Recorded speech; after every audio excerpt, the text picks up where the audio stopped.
Hello friends, welcome to Dhrona Academy. இன்னைக்கு நம்ம இந்த வீடியோ பதிவுல என்ன தகவலை பத்தி பார்க்க போறோம் அப்படினா நியூ சிலபஸை பேஸ் பண்ணி நம்ம தமிழ் கிளாஸ் போட்டுருக்கோம். சோ அந்த வந்து பாத்தீங்க அப்படினா சிலபஸ்ல யூனிட் 7 ஓகேங்களா. சோ எங்க இருக்குனா இந்த டாபிக் நீங்க யூனிட் 7 எடுத்தீங்க அப்படினா அதுல அகர முதலி பெருஞ்சித்தனா தேவனைய பாவாணர் அப்படின்ற ஒரு டாபிக் இருக்கும். ஓகேவா. அதுல அகர முதலி அப்படின்ற ஒரு டாபிக் ரொம்ப ரொம்ப முக்கியமானது. ஓகேவா. இது நம்ம சிலபஸோட கவர் ஆகக்கூடிய டாபிக். இது நம்ம பழைய ஓல்டு சிலபஸ் இந்த டாபிக் வச்சிருந்தாங்க. 2015 வரைக்குமே இந்த அகராதி அப்படின்ற டாபிக் கொஸ்டின் கேட்டிருந்தாங்க. அப்புறம் இடையில பாத்தீங்க அப்படின்னா இந்த நியூ புதிய சமச்சீர் புக் வந்த உடனே அந்த இதுல இருந்து கொஸ்டின் கேட்கறது குறைஞ்சு போச்சு. இப்போ திருப்பணும் பார்த்தீங்கன்னா இப்போ அப்டேட் பண்ணக்கூடிய இந்த சிலபஸ்ல அகர முதலி அப்படின்ற ஒரு டாபிக் இருக்கு. அப்ப கண்டிப்பா இதுல இருந்து கொஸ்டின் கேட்கலாம். சரியா. சோ இந்த டாபிக் எங்கெங்க இருக்கு அப்படின்னு பாத்தீங்க அப்படின்னா அதாவது சிறப்பு தமிழ்ல ஓகேவா. இப்போ நம்ம நியூ சிலபஸ் சிறப்பு தமிழ்லையும் அதே மாதிரி 8th ஓல்டு சமச்சீர் book okay new 8th old சமச்சீர் புக்ல ஓல்டு எடிஷன்ல நீங்க ஓல்டு சமச்சீர் புக் எடுத்தீங்கன்னா அதுல ஓல்டு எடிஷன் இருக்குப்பா. அதுல தான் பாத்தீங்க அப்படின்னா இந்த அகர முதலி அப்படின்ற ஒரு டாபிக் இருக்கும். ஓகேவா. சோ இப்போ நம்ம இந்த அகர முதலி ரெண்டு பார்ட்டா பார்க்க போறோம். ஓகே. அந்த ஃபர்ஸ்ட் பார்ட் பார்த்தீங்கன்னா இந்த 8th ஓல்டு புக்ல இருக்கக்கூடிய சமச்சீர்ல ஓல்டு எடிஷன் கூடிய டாபிக் தான் நம்ம பார்க்க போறோம். ஓகேவா. அது இருக்குன்ற அதை பார்த்துக்கோங்க. ஏன்னா நெட்லயுமே அந்த சோர்ஸ் இல்ல. ஒரு பழைய புக்ல பார்த்தா எடுத்து நம்ம எடுத்திருக்கோம். ஓகேவா. சோ இதை என்ன பண்றீங்க அப்படின்னா பார்த்து எழுதி வச்சுக்கோங்க. ஓகேவா. சார் பிடிஎஃப் அந்த கதையே இங்க தேவையில்லை. ஓகேவா. என்னன்னா வீடியோ பாக்குறீங்க கூட நோட் எடுத்துக்கோங்க. நோட் எடுத்து நான் சொல்லக்கூடிய பாயிண்ட்ஸை நீங்க இன்ஸ் எடுத்துட்டீங்கன்னா முடிஞ்சு போச்சு. ஓகே. நீங்க பிடிஎஃப் எடுன்னு சொல்லிட்டு கேட்பீங்க. அந்த பிடிஎஃப் அப்படியே வச்சு கடைசி வரைக்கும் படிக்க மாட்டீங்க. ஓகேவா. நன்றே செய் இன்றே செய் இப்பொழுதே செய்கின்ற மாதிரி நீங்க நோட்ஸ் எடுத்து பெட்டர். ஓகேவா. இப்போ நீங்க வீடியோ போடும்போதே வீடியோ பாஸ் பண்ணி வச்சுட்டு கூட போயிட்டு நோட்ஸ் எடுத்து அதில் ஃபாலோ பண்ணி படிச்சுக்கோங்க. ஓகேவா. அதுதான் பெஸ்ட். ஓகேவா. சரி ஓகேப்பா. அதான் நம்ம பார்க்க போறோம். இதுல பார்த்தீங்கன்னா 8th புக் ஓல்டு எடிஷனை தான் நம்ம இன்னைக்கு இந்த வீடியோ பதில பார்க்க போறோம். ஓகேவா. ஸோ அகர முதலினா என்ன அப்படின்னு சொல்லுறாங்க அப்படின்னா அகராதி தான் இங்க அகர முதலி அப்படின்னு சொல்லிட்டு குறிப்பிடுறாங்க. ஸோ இந்த அகர முதலின்றது பார்த்தீங்க அப்படின்னா இப்போ நம்ம டிக்ஷனரி யூஸ் பண்றோம் பார்த்தீங்களா அதுதான். ஸோ அப்போ நம்ம யூஸ் பண்ண டிக்ஷனரியில் என்ன டிக்ஷனரிக்கு முன்னாடி என்ன இருந்துச்சு. ஓகேவா. ஏன் அதுக்கு டிக்ஷனரி இது நம்ம இங்கிலீஷ் சொல்றோமோ இதே தமிழ்ல அகராதி ஏன் அதுக்கு அந்த பேர் வந்துச்சு. தமிழ் தோன்றிய முதல் அகராதி எது. ஓகேவா. சிறப்பான அகராதி எது. கலைச்சொல் என்னது. ஓகேவா. அப்புறம் கலைச்சொல் அகர முதலினா என்ன, அதை யாரெல்லாம் தொகுத்துருக்காங்க, சொல் அகராதி என்ன, அகராதியில் என்னென்ன விஷயங்கள் இருக்கும், இது எல்லாத்தையுமே டீட்டெயிலாக இந்த வீடியோ பற்றியில் பார்க்க போறோம். சரியா. ஃபர்ஸ்ட் அகர முதலி அகராதி அப்படின்னு பார்த்தீங்கன்னா அகரம் ஆதி என்னும் இரு சொற்களின் சேர்க்கையே அகராதி. அகரம் ஆதி அதாவது ஆதினா முதல், அந்தம்னா ஆதியும் அந்தமும் இல்ல அருட்பெருஞ்சோதி நம்ம சொல்லுவோம் பார்த்தீங்களா. ஆதினா முதல், அந்தம்னா கடைசி. ஓகேவா. அப்போ ஆதி நம்பது அகரம் தான் முதல். அப்போ முதல்ல ஆரம்பிக்கக்கூடியதான் இங்க அகராதி அப்படின்னு சொல்லி குறிப்பிடுறாங்க. அதாவது முதல் வரிசைப்படி வரக்கூடியது அகர வரிசைப்படி வரக்கூடிய சொற்களை தான் சொற்களஞ்சியத்தை தான் என்ன சொல்றாங்க அப்படின்னா அகர முதலி அப்படின்னு சொல்லி குறிப்பிடுறாங்க. அதை நம்ம அகராதின்னு சொல்றோம். அப்போ அகரம் கூட்டல் ஆதி ரெண்டும் சேர்ந்து அகராதின்னு உருவாயிருக்கு. ஆதி என்பதற்கு முதல் என்பது உட்பட பல பொருட்கள் இருக்கு. இது மட்டும் இல்லை, நிறைய பொருள் இருக்கு. இங்க நான் பார்த்தீங்கன்னா முதல் அப்படின்றத குறிப்பிடுறாங்க. ஒரு மொழியில் உள்ள எல்லா சொற்களையும் அகர வரிசையில் அமையும்படி ஒரு சேர தொகுத்து விளக்கும் நூல் அகராதி என்பர். இப்போ எக்ஸாம்பிள் நம்ம டிக்ஷனரி எடுத்தோம் அப்படின்னா நம்ம தமிழில் இருக்கக்கூடிய எல்லா மொழி சொற்களையுமே எடுத்து எழுதி அதுக்குன்னா அர்த்தத்தை சொல்றதுதான் அது அகர முதலி. அது என்னது அகர வரிசைப்படி.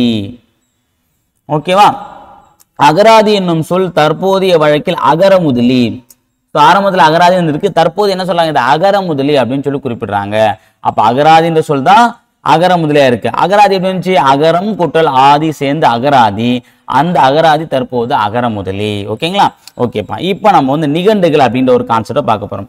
சார் அகராதி பத்தி தானே பார்க்குறோம், இப்போ நம்ம நிகண்டை பத்தி பார்க்குறோம் அப்படின்னா இந்த அகராதிக்கு முன்னோடியா திகழ்ந்தது தான் பார்த்தோன்னா நிகண்டுகள். தமிழ் அகர முதலி வரலாற்றில் செம்பாதி இடத்தை பெறும் சொற்பொருள் துறை நூல்கள் தான் எனது நிகண்டுகள் ஆகும். என்ன சொல்றாங்க அப்படின்னா இப்ப அகராதியில கூடிய பாதி வார்த்தையில நம்ம எங்க எடுத்தோம் அப்படின்னா நிகண்டுகள் தான். அந்த நிகண்டுகள் தான் அகராதியா மாறி இருக்குன்னு நம்ம சொல்லலாம். ஓகேவா. நிகண்டுகளில் பழமையானது சேந்தன் திவாகரம். ரொம்ப முக்கியமானதுப்பா. 2013 குரூப் 4 கொஸ்டின்ல கேட்டாங்க. 2013 குரூப் 4 கொஸ்டின்ல இந்த கொஸ்டின் கேட்டாங்க. அதாவது நிகண்டுகளில் பழமையானது எது. சேந்தன் திவாகரம். எழுதியான திவாகரர். அந்த பேர் இருக்கு. எழுதுகிறாரு திவாகரர். ஓகேவா? இந்நிகண்டினை தொடர்ந்து 25 நிகண்டுகள் தோன்றி, இதுக்கப்புறம் வந்து பார்த்தீங்கன்னா இது தொடர்ந்து 25 நிகண்டு தோன்றிருக்கு. இதுல சிறப்பானது வந்து பார்த்தீங்கன்னா மண்டல புரூடர் அப்படின்ற எழுதின பேர் வந்து பார்த்தீங்கன்னா மண்டல புரூடர் எழுதின சூடாமணி நிகண்டு. மண்டலபுரம் எழுதிய சூடாமணி நிகண்டு தான் வந்து பார்த்தீங்கன்னா சிறப்பானது அப்படின்னு சொல்லிட்டு சொல்றாங்க. ஓகேவா? அப்போ முதல் நிகண்டு வந்து பார்த்தீங்கன்னா சேந்தன் திவாகரம் எழுதியது திவாகரர். ஓகேவா? அதுக்கப்புறம் கிட்டத்தட்ட 25 நிகண்டுகள் தோன்றிடுச்சு. அதுல சிறப்பானது வந்து பார்த்தீங்க அப்படின்னா மண்டல புரூடர் எழுதிய சூடாமணி நிகண்டு. ஓகே, 25 நிகழ்ந்தாலும் மாலை சூடியது அல்லது வெற்றி வாகை சூடியது சூடாமணி அப்படின்னு ஞாபகம் வச்சுங்க. ஓகேவா? அடுத்ததுப்பா, அடுத்து அகர முதலி பத்தி பார்க்கலாம். சரி, என்ன நிகண்டுக்கு அப்புறம் தான் அகர முதலி இப்போ போவோம். திருமூலரின் திருமந்திரத்தில் அகராதி என்னும் சொல் முதலாக இடம்பெற்றுள்ளது. ஓகேவா? நிறைய சொல் வந்து நம்ம வந்து பார்த்தீங்கன்னா திருமந்திரத்தை வந்து பார்த்துருப்போம். ஓகேவா? அப்போ அகராதின்ற சொல் ஃபர்ஸ்ட் அகராதின்ற வார்த்தை எதில் இடம்பெற்றிருக்கு அப்படின்னா திருமூலர் எழுதிய திருமந்திரம் அப்படின்ற ஒரு நூல் தான் இடம்பெற்றிருக்குன்னு சொல்றாங்க. நிகண்டுகளுள் ஒன்றான அகராதி நிகண்டில் இச்சொல் அடமொழியாக அமைந்துள்ளது. ஸோ நிகண்டுகளில் ஒன்று தான் அகராதி நிகண்டு. அந்த டாபிக்ல அகராதின்ற வார்த்தை அமைஞ்சிருக்கு. எங்கெங்கன்றது அகராதி வார்த்தை வருதுன்றது சொல்றாங்க. அடுத்து பாருங்க, இந்நூலே அகர முதலிகள் தோன்றுவதற்கு ஒரு திருப்பு முனையாக அமைந்தது எனலாம். எது? இந்த அகராதி நிகழ்ந்தது என்னது? இந்த அகர முதலிகள்லாம் தோன்றுவதற்கு ஒரு டேர்னிங் பாயிண்டா அமைஞ்சதுன்னு சொல்றாங்க. இந்நூலில் சொற்களின் முதல் எழுத்துக்கள் மட்டுமே அகர வரிசையில் அமைந்திருக்கின்றன. அதாவது ஃபர்ஸ்ட் சொல் மட்டும் தான், செகண்ட் சொல் வராது. ஓகேவா? இப்போ அன்பு, அண்ணன், அருள். ஓகேவா? சோ இப்போ ஃபர்ஸ்ட் வார்த்தை மட்டும் தான் என்ன பண்ணிருப்பாங்க, இவங்க வரிசைப்படுத்திப்பாங்க. தவிர செகண்ட் வார்த்தையை பொறுத்த வரைக்கும் அண்ணன் வருமா, அருள் வருமா, அன்பு வருமானது தெரியாது. ஓகேவா? சோ அப்ப என்ன சொல்ல வராங்க அப்படின்னா முதல் எழுத்து மட்டும் தான் இங்க சீர்படுத்திருக்காங்க. ரெண்டாவது எழுத்து வச்சு அகர முதலி கண்டுபிடி, அது அப்படியே மொத்தமா 19 இருக்கு. ரெண்டாவது வரிசையை கொண்டு அகர வரிசைப்படுத்தல. ஆனா அகர வரிசை எல்லா எழுத்துக்களும் அடுத்தடுத்து வரணும். ஓகேவா? அடுத்து பாருங்க, சதுர அகராதி. இப்ப அகராதியில வந்து நம்ம வந்து தமிழின் முதல் அகராதினா எதை சொல்லுவாங்கன்னா சதுர அகராதி தான். வீரமாமுனிவர் தொகுத்த சதுர அகராதியே தமிழில் தோன்றிய முதல் அகராதி. பாருங்க, தமிழ் டிக்ஷனரி உருவாக்குறதே தமிழ்நாடு ஆள் கிடையாது. இவர் என்னது, இத்தாலி நாட்டை சேர்ந்தவர். சரிங்களா? சோ அப்போ வீரமாமுனிவர் தொகுத்த சதுர தான் அது தமிழ் தோன்றிய முதல் அகர முதலி. இது கிபி 1732ஆம் ஆண்டு வெளிவந்தது. சதுர் என்பதற்கு 4. இப்ப சதுரம்னா என்ன சொல்றோமா, 4 பக்கம் இருக்கா, 1 2 3 4 பக்கம் தான் சதுரம் சொல்றோம். அப்ப சதுர்னா 4 என்பது பொருள். ஓகே, அப்பயே அதுக்கு இந்த பொருள் வந்துச்சு அப்படின்னா பெயர், பொருள், தொகை, தொடை என 4 வகைகளில் தனித்தனியாக பொருள் விளக்கம் அளிக்கப்பட்டிருப்பதால் இதை சதுர அகராதி. அந்த சதுரம் அந்த 4 வகை என்னது? பெயர், பொருள், தொகை, தொடை. ஓகேவா? வீரமாமுனிவர் தமிழ் லத்தீன் அகராதி, லத்தீன் தமிழ் அகராதி, தமிழ் பிரெஞ்சு அகராதி, பிரெஞ்சு தமிழ் அகராதி, போர்ச்சுகீசிய லத்தீன் தமிழ் அகராதி ஆகிய அகரமுதிகளை உருவாக்கினார். அதாவது தமிழ்லேருந்து லத்தீன் மொழி, லத்தீன்லேருந்து தமிழ் மொழி, தமிழுக்கு பிரெஞ்சு மொழி, பிரெஞ்சுக்கு தமிழ் மொழி அப்படின்னு நம்ம வந்து பார்த்தோன்னா பல அகரமுதிகளை உருவாக்கியிருக்காரு. அடுத்தது பிற அகரமுதலிகள். இது மட்டும் இல்லாம இன்னும் நிறைய அகரமுதிகள்லாம் உருவாகியிருக்கு. அதை நம்ம வந்து ஒன்று வேணா பார்க்கலாம். ஃபர்ஸ்ட் பார்த்தீங்க அப்படின்னா தமிழ், அதாவது தூய தமிழ் வந்து நார்மல் தமிழ். இப்போ நம்ம வந்து சொல்லும் பொருளும் படிக்கணும் பார்த்தீங்கன்னா அந்த மாதிரி இருக்கும். அந்த மாதிரி இருக்கக்கூடிய அகரமுதலை வந்து ஃபர்ஸ்ட் லெவி ஸ்பால்டிஸ், ஓகே, லெவி ஸ்பால்டிஸ் அப்படின்றத என்ன பண்ணியிருக்காரு, வெளியிட்டிருக்காரு. யாழ்ப்பாணம் கதிரை வேலனாரால் தமிழ் சொல்லகராதி வெளியிடப்பட்டது. இது நோட் பண்ணிக்கோங்க, தமிழ் சொல்லகராதி வெளியிட்டது யாரு? யாழ்ப்பாணம் கதிரை வேலனார். இது சங்க அகராதி. யாழ்ப்பாணம் கதிரை வேலன் வெளியிட்ட அந்த அகராதி என்ன சொல்றாங்க? சங்க அகராதி அப்படின்னு அழைக்கிறாங்க. தமிழ் பேரகராதி ஒன்றை குப்புசாமி தொகுத்து. ஓகேவா? தமிழ் சொல்லகராதி அப்படின்னா யாழ்ப்பாணம் கதிரை வேலனார், அது சங்க அகராதி. அதே மாதிரி தமிழ் பேரகராதி அப்படின்னும் போது குப்புசாமி தொகுத்து வெளியிட்டிருக்காரு. அப்ப ராமநாதன் என்பார் படங்களுடன் கூடிய ஒரு அகரமுதலை வெளியிட்டார். பிக்சரோட வர மாதிரி டக்குன்னு புரியாம பண்ண பிக்சரோட வர மாதிரி வந்து ராமநாதன் என்ன பண்ணிருக்காரு? படங்களுடன் கூடிய ஒரு அகரமுதலை வெளியிட்டிருக்காரு. அப்ப நம்ம சொல்லலாம் படங்களுடன் வெளிவந்த முதல் அகராதி எதுன்னு பாத்தீங்கன்னா ராமநாதன் வெளியிட்ட அகராதி. இந்நூல் 20ஆம் நூற்றாண்டின் தமிழ் அகராதி என்னும் பெயருடன் வெளிவந்தது. ஸோ இது எந்த பெயர்ல வெளிவந்திருக்குன்னா 20ஆம் நூற்றாண்டின் தமிழ் அகராதி அப்படின்ற ஒரு பெயர்ல இது வெளியிட்டிருக்காங்க. சரியா? இதுதான் படங்களுடன் வெளிவந்த முதல் அகராதி. யாரு? ராமநாதன். அடுத்தது வின்சுலே என்பவர் தமிழ் ஆங்கில பேரகராதியை தொகுத்து வெளியிட்டார். ஸோ தமிழ் இங்கிலீஷ்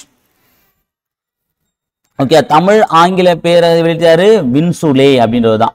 அடுத்தது 1925ஆம் ஆண்டு பவானந்தத்தின் தற்கால தமிழ் சொல்லகராதியும். ஓகே, இது பாவானந்தர் அவர் வேற இவர் வேற. பவானந்தத்தின் தற்கால தமிழ் சொல்லகராதியும் 1937ஆம் ஆண்டு மதுரை தமிழ் பேரகராதியும் வெளிவந்தன. 1925ல தற்கால தமிழ் சொல்லகராதி, 1937ல மதுரை தமிழ் பேரகராதி வெளிவந்திருக்கு. ஏன்னா டிக்ஷனரி நிறைய பேர் விடுவாங்கல்ல, அந்த மாதிரி தான். அடுத்து பாருங்க, மு சண்முகம் என்பவரால் துவக்கப்பட்ட தமிழ் அகரமுதலி 1985ஆம் ஆண்டு தமிழ்நாட்டு பாடநூல் நிறுவனத்தால் வெளியிடப்பட்டது. ஓகே, மு சண்முகம் அப்படின்னு எழுதின தமிழ் அகரமுதலி. இது எப்போ 1985ல, இப்போ ரீசெண்டா. ஓகே, தமிழ்நாட்டு பாடநூல் நிறுவனத்தால் வெளியிடப்பட்டிருக்கு. அடுத்து பாருங்க, 20ஆம் நூற்றாண்டில் வெளிவந்த மிகப்பெரிய அகரமுதலின்னு கேட்டீங்கன்னா சென்னை பல்கலைக்கழக அகராதி, மெட்ராஸ் யூனிவர்சிட்டி. ஓகேவா, அது 20ஆம் நூற்றாண்டு வெளிவந்த மிகப்பெரிய அகரமுதலி, மிகப்பெரிய டிக்ஷனரி எதுன்னு பார்த்தீங்க அப்படின்னா சென்னை பல்கலைக்கழக அகராதி தான். இதுக்கு இன்னொரு பேருக்கு தமிழ் லெக்சிகன். இதை டிஎன்பிஎஸ்சி கேட்டிருக்காங்கப்பா இந்த கொஸ்டினும். ஓகே, 20ஆம் நூற்றாண்டில் வெளிவந்த மிகப்பெரிய அகராதி வந்து பார்த்தீங்கன்னா தமிழ் லெக்சிகன். அதே மாதிரி சென்னை பல்கலைக்கழக அகராதிக்கு மற்றொரு பேர் என்ன, தமிழ் லெக்சிகன். இது ரெண்டுமே டிஎன்பிஎஸ்சி கேட்டிருக்காங்க. ஓகேவா, அடுத்து பாருங்க, இது மொத்தம் 6 தொகுதிகளாக வெளிவந்திருக்கு.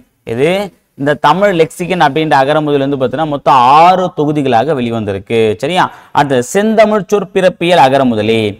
ஓகேவா, இது வந்து பார்த்தீங்கன்னா 1985ஆம் ஆண்டு தேவநேய பாவாணரின் செந்தமிழ் சொற்பிறப்பியல் அகரமுதலி முதல் தொகுதி. இது முதல் தொகுதி வந்து பார்த்தீங்கன்னா எப்போனா 1985ல. 2வது தொகுதி 1993ல வெளிவந்திருக்கு. ஓகே, ஒவ்வொரு சொல்லின் சொற்பிறப்பும் இனமொழி சொற்களுக்கான குறிப்பும் பதிப்பின் இறுதியில் தரப்பட்டுள்ளது. ஒவ்வொரு அந்த பிரிண்ட்டுக்கு எண்டில் வந்து பார்த்தீங்கன்னா சொல்லுடைய சொற்பிறப்பு, எங்கிருந்த சொல் உருவான முறை, அப்புறம் இனமொழி, அதுக்கு இனமான சொற்களை வந்து பார்த்தோன்னா அதனுடைய குறிப்பு என்ன பண்ணியிருக்காங்க, ஒவ்வொரு பதிப்புடைய இறுதியிலையும் வந்து பின்னாடி கொடுத்துருக்காங்க.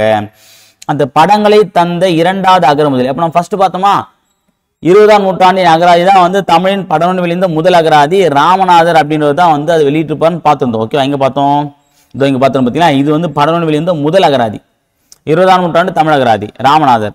அதே மாதிரி 2வது அகராதின்னு பார்த்தீங்க அப்படின்னா செந்தமிழ் சொற்பிறப்பியல் அகரமுதலி, பேரகரமுதலி வச்சுக்கலாம். செந்தமிழ் சொற்பிறப்பியல் பேரகரமுதலி. ஓகேவா, அடுத்து பாருங்க, முழுமையாக கணினி உதவியுடன் உருவாக்கப்பட்டு வெளிவந்த முதல் தமிழ் அகரமுதலி வந்து கிரியாவின் தற்கால தமிழ் அகராதி. இது கேட்கலாம்பா. முழுமையா, அது first fully computerised dictionary. Fully computerised dictionary வந்து பார்த்தீங்கன்னா கிரியாவின் தற்கால தமிழ் அகராதி தான். ஓகேவா, விளக்க சொற்பொருளோடு வந்த முதல் அகரமுதலி. விளக்க சொற்பொருள், இந்த சொல்லுக்குண்டான பொருள் விளக்கம். இப்போ நம்ம சொல்லும் பொருளும் விளக்கம் கொடுக்க பற்றி விளக்கத்தோட வந்திருக்கு. சொல்லுக்குண்டான பொருள் மட்டும் கொடுக்காம அந்த பொருளுக்குண்டான விளக்கத்தோட சேர்த்து வந்ததுன்னு பார்த்தீங்கன்னா கிரியாவின் தற்கால தமிழ் அகராதி. ஓகே, இப்போ நிறைய பிரிண்டர்ஸ் வந்து வர ஆரம்பிச்சு. அடுத்து வந்து பார்த்தீங்கன்னா கலைக்களஞ்சியம். இது ரொம்ப முக்கியமானதுப்பா. ஓகேவா, அதாவது நிகண்டுகள், அகராதி, அகரமுதலி, கலைக்களஞ்சியம்.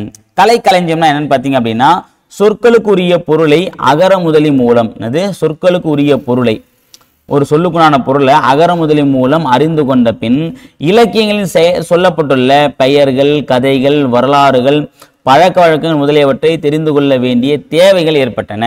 இச்சிந்தனையின் விளைவாக தோன்றியவே கலைக்களஞ்சியங்கள். அதாவது சொல்லுக்குண்டான பொருளை மட்டும் கொடுக்காம அதுக்கான ஹிஸ்டாரிக்கல் பேக்ரவுண்டு, அந்த சொல்லுக்கான அர்த்தம் என்ன, இலக்கியத்தில் அது என்னவா சொல்லியிருக்காங்க, இது எல்லாத்தையும் சேர்த்து தொகுப்பா வெளியே வந்தது தான். அந்த ஃபுல் டீட்டெயிலோட ஒன்லி வாட் நம்பர் வந்தது அகரமுதலி.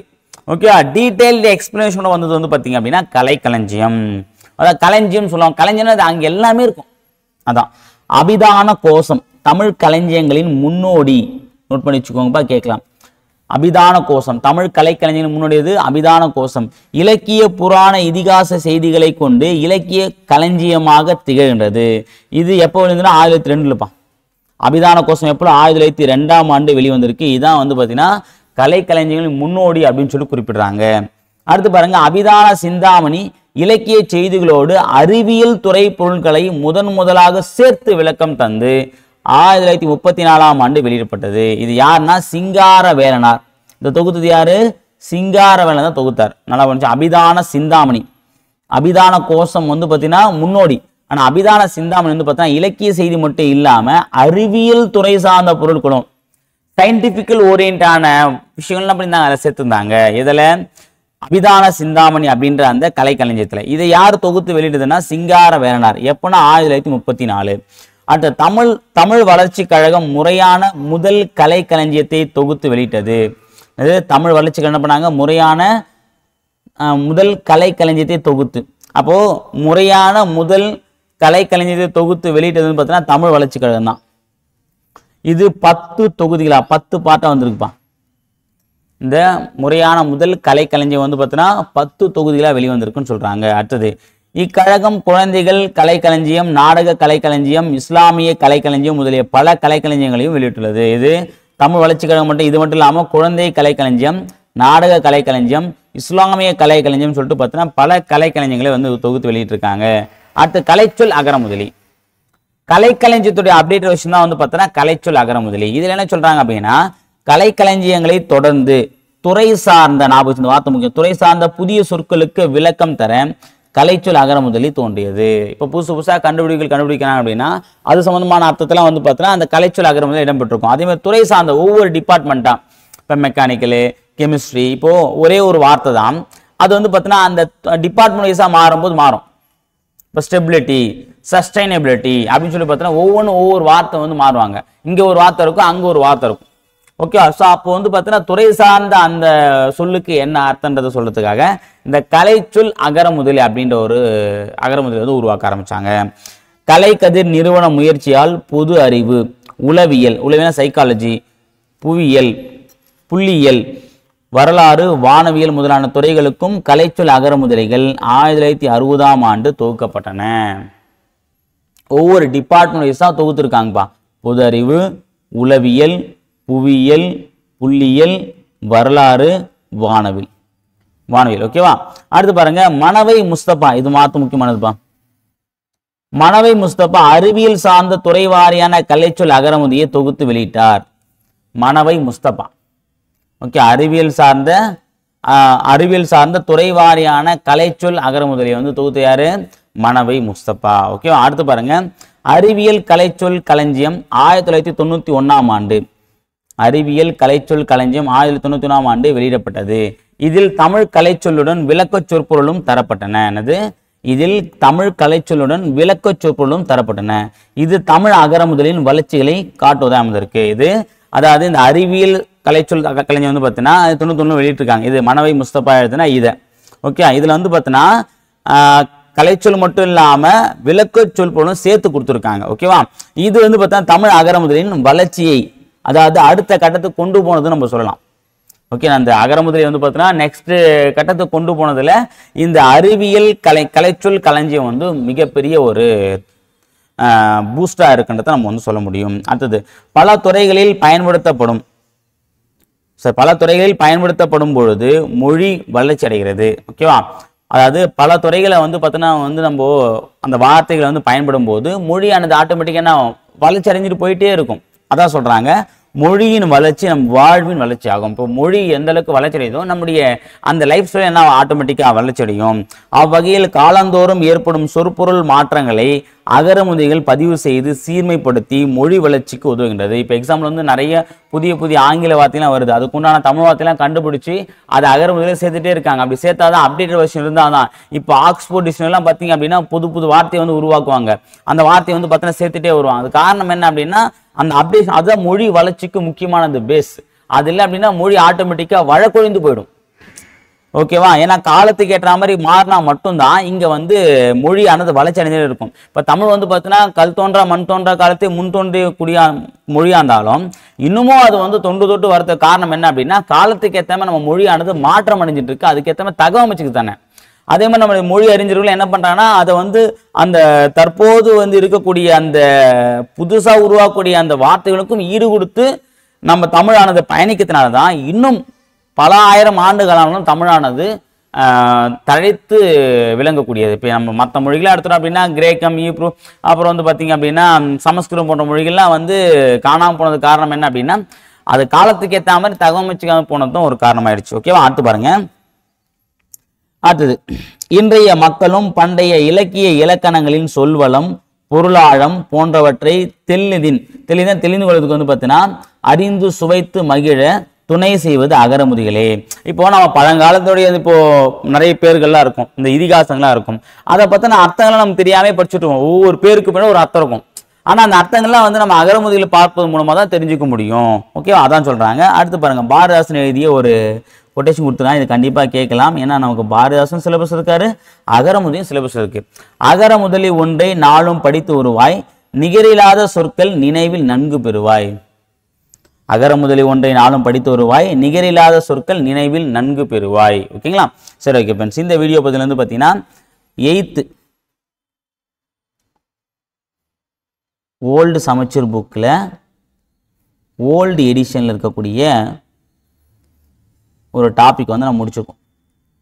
ஓகேங்களா, சரி, ஓகே ஃப்ரெண்ட்ஸ். அடுத்த வீடியோ பதிவில் சிறப்பு தமிழ் ஒரு பார்ட் இருக்குது, அதை நம்ம செகண்ட் பார்ட்டில் பார்க்கலாம். சரிங்களா, ஓகே ஃப்ரெண்ட்ஸ், தேங்க்யூ.